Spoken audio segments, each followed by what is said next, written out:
What's up, y'all? You know what time it is. It's about to be that time. Savage. And we're back with more One Piece live action news. On March 28th, there was basically a Nintendo Direct, but just all about One Piece. There was news about the live action, there was news about Film Red, there was news of a new video game, all right? And, you know, some other little tidbits and all of that. We're going to get into a lot of it. We're not going to spend too much time on everything. The most important thing here, and the main reason for this video, is to talk about the fact that we now know who the live action Shanks is. Okay, this was a big one. Obviously, everybody wanted to know who's going to play Shanks. Anytime, you know, when we got the first round of cast picks, who's going to play Shanks? When we got the second round of cast picks, just, you know, very recently, everybody was like, okay, who's going to play Shanks? Well, we now know, all right? It's an actor named Peter Gadiot. Hey guys, I'm Peter Gadiot. I'm super stoked to announce that I'll be playing Shanks on One Piece. We've just started production here in Cape Town and I cannot wait for you to see it. Why am I excited about this? Okay, well, I am familiar with this actor's work. Very recently familiar with it. Because my favorite new show, Chrissy's favorite new show as well, has been Yellow Jackets. Now, if you haven't seen this show, by all means, get yourself a Showtime trial if you don't already have Showtime, and watch Yellow Jackets. The whole first season is out, the show's great, and the guy who plays Shanks, Peter Gadiot, is one of the main characters in the show. He does a great job. He plays the character of Adam. I'm going to play his introduction scene. I'm not going to play anything beyond that because, one, I don't think I need to. Two, I don't want to spoil anybody that wants to watch the show. What are the main components of Shanks, right? What does the actor that's playing Shanks need? Well, you know, I think two things really is just, you know, the jovial smartass, right? You need that side. And then you also need the badass that can just stop an entire war with just their presence. Maybe you're not going to see as much of the second one in this clip, but you're definitely going to see the first part, and the second part is actually much easier, so don't worry about that.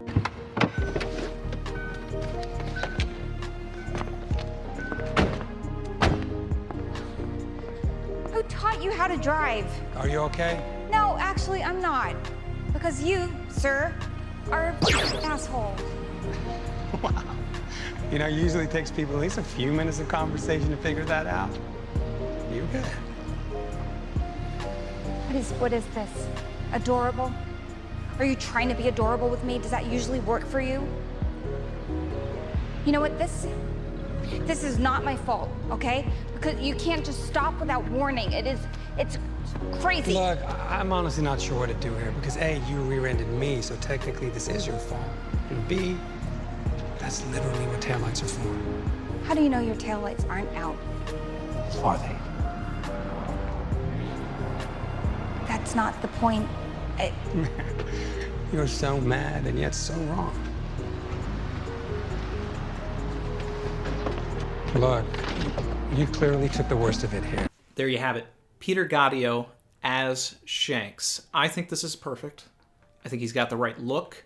Can't wait to see him in costume with the scar, with red hair, you know, like, oh man. And the fact that they're building the Red Force. In that clip, you have a lot of Shanks. I mean, I'm getting vibes of Luffy and Shanks in Makino's bar, Shanks dealing with the bandit, Shanks's badass line when he's got the gun pointed at him, you know, and he's like, hey, guns aren't used to scare people. If you're gonna point, you better shoot. And of course, Lucky Rouge shows up right after that. Either way, I'm very excited for what Peter's gonna bring to Shanks.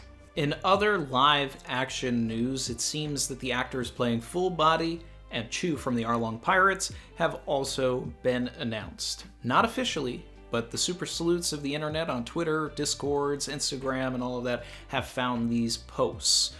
We have Jean or Gene Henry playing Full Body, and then we have Len Barry Simons as Chew. I'm not going to play clips of these guys. You know, they're very minor characters for the most part. They're important characters.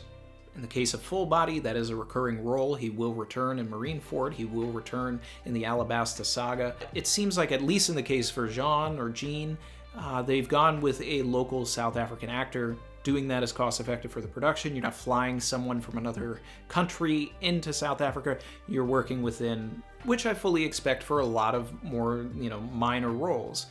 Characters that are really only going to have a couple of scenes in the season, or even across other seasons.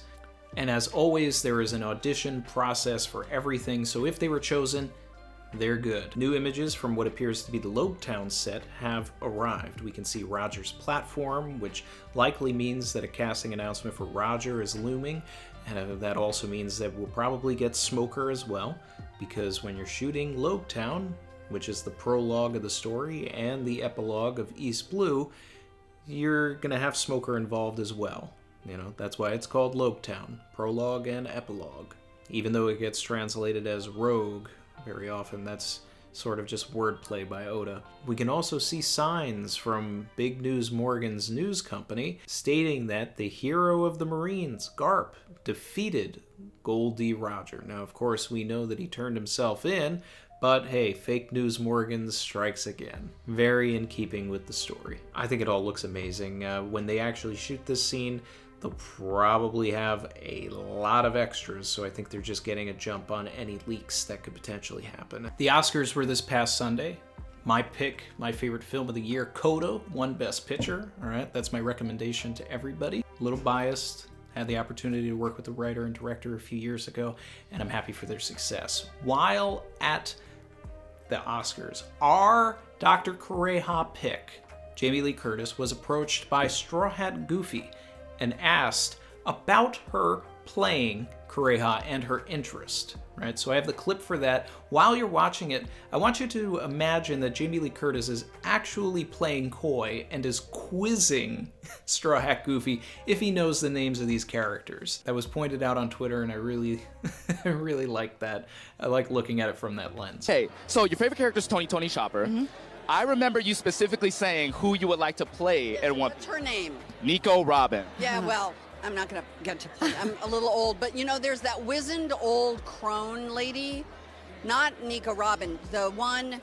Kureha, you want to... Maybe I can be Kureha. Ooh. She wears those really low bell bottoms.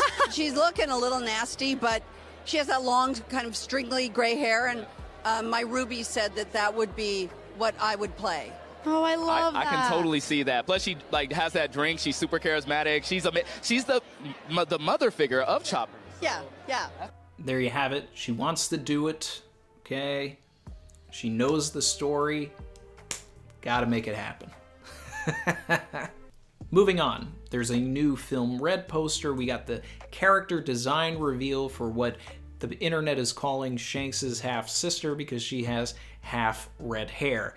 Now, while this movie does follow Shanks, we have no way of knowing whether there is some sort of familial bond here, but the character design is interesting. Looks like she's wearing a jacket from Back to the Future 2, right?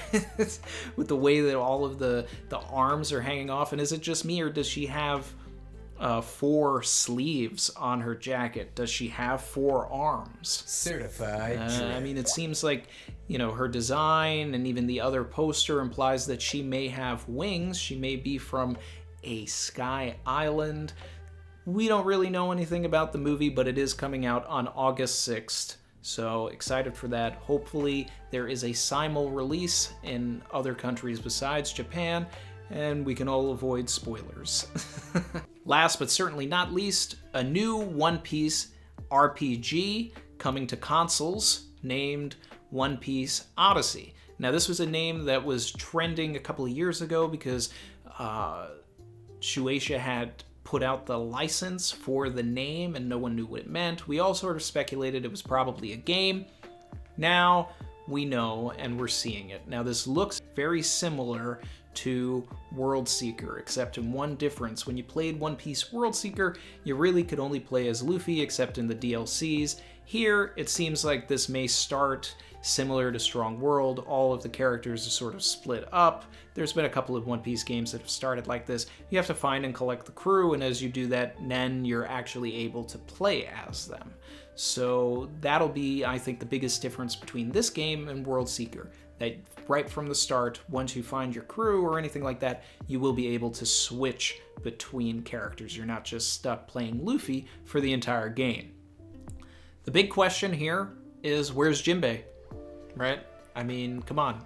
He's a crew member. He's been a crew member for a while now. They should have known this. They should have been keeping him in there. I'm hoping that this is an early trailer and they're actually going to have Jinbei in the game. It's an original story from Oda, as most of them are. He gave them some artwork to kind of like, you know, mess around with, play with, and then I think they kind of created the story on their own from there. I'm not too big on these like magical cube type things. Doesn't really feel like One Piece to me, even though we have, you know, poneglyphs, which are like magical cubes. But I mean, these things are flying around and glowing, so I don't know about all of that. The Sunny has been destroyed. That is a massive thing, so that means that they're gonna have to find some atom wood to repair it. That may be a plot point in the game. One of the biggest talking points of the trailer is who is the girl walking along the beach at the end of the trailer. All right. Now, realistically, it's probably someone that they have invented for the game. All right. The girl that shows you around the island. You know, we have this. You know, in World Seeker, it was Jean. Could it be Jean? Are we getting the One Piece video game cinematic universe and we're just bringing the characters from the games and linking it all together? Maybe. All right.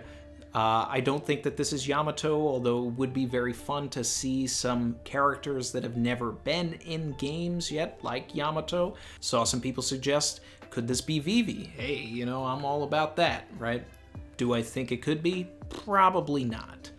Other interesting things to note, the Gorosei are apparently involved, and so is Smoker, right? But Smoker's usually in these games anyway. But really, I think the coolest thing about this is that this is going to come out this year. We're eating good this year, okay?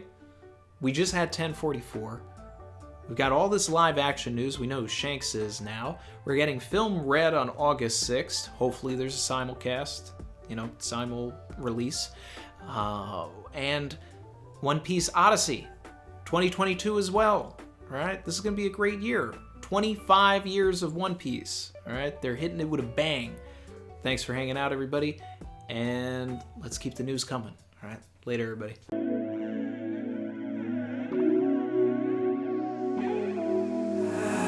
I've been swimming deep, deep. Savage.